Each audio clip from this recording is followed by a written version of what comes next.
How's it going, everybody? Excuse me. This is Dustin with Team Conti Sim Performance with the Q Lap replay, Kansas. This is 25 season for week 2. Second lap procedure, typical intermediate, roll out, slowly gain speed. You want 100 miles an hour by the blue cone. You will hold that speed until the Geico restart zone. You can just go there in fourth, or you can downshift to third and go there.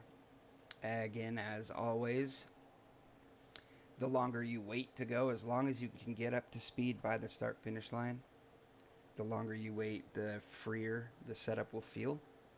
For this replay, I go at the restart zone and I do downshift. Did cause me to get a little snug in 3 and 4 on my hot lap, which is lap 2. But it did grip up, it did turn, put down a pretty solid lap. So little to gain there, and I will point that out when we get there. But may as well dive into it.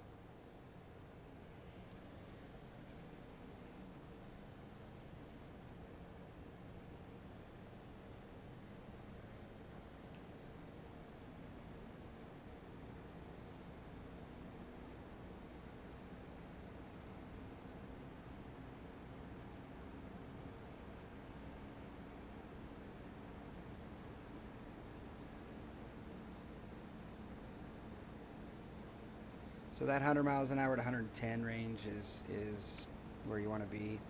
I believe, I'm not sure if it's been proven or if it's placebo, but I believe that the higher you run right here through 3 and 4 as you're rolling at that speed, obviously you're increasing the distance, that you have to travel, and giving the engine longer to cool. So I rolled it a little fast, probably faster than I should have. I like the 102 range for to keep temps low or even bring them down. And again, the more track you can run, the longer you have running that speed, the cooler you can bring those temps. And again, maybe placebo, but that creates gives it just a little more power. Whether that is true or not, I don't have the means or the know-how to really distinguish that. But you'll notice here at the zone, I drop it to third and accelerate.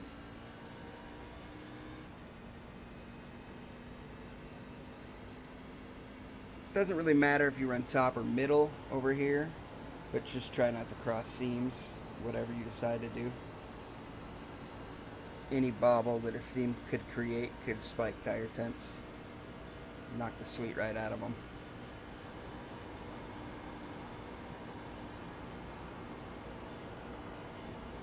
Of course, running the top to build as much speed as possible. I am cutting the apron to start and finish at the lap. There's a nice smooth transition right there. I don't go all the way up, just shortening that track as much as I can. Really wrapping the white, opening up, but not, again, not all the way to the wall. And we're gonna dive into this right here as we complete the lap.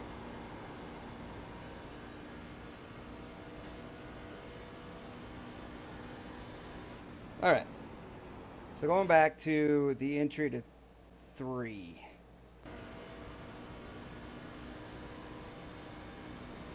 I entered really flat. You can see I have to add wheel just to keep it down to the line.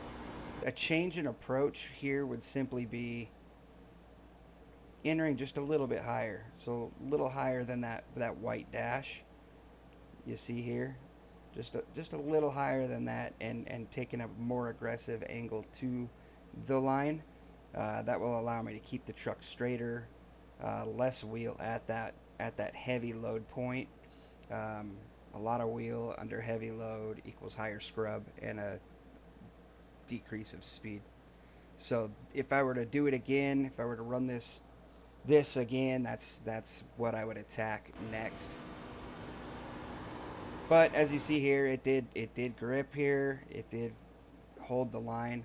You'll notice this on the race setups as well, though, and I'll explain it in the race video, because the the first section of the entry to three is a little tighter than the rest of it, and that's, I don't know if that's wind related or if that is just track related. I'm pretty sure I've felt it here before with opposite winds. It's just down here at this higher, as the banking increases, as you come up into the bottom of the corner, it just really grips up and it will shoot you to the bottom. There's a few times in the race video that I do end up um, eating apron because it I thought I had the right wheel angle, and all of a sudden the nose just really turned, and it was that way on all setups that I worked on.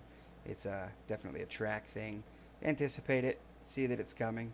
It happens here in this Q lap, and it actually saves the Q lap. I mean, that's a very minor nitpicky thing that probably could have gained me a couple hundredths.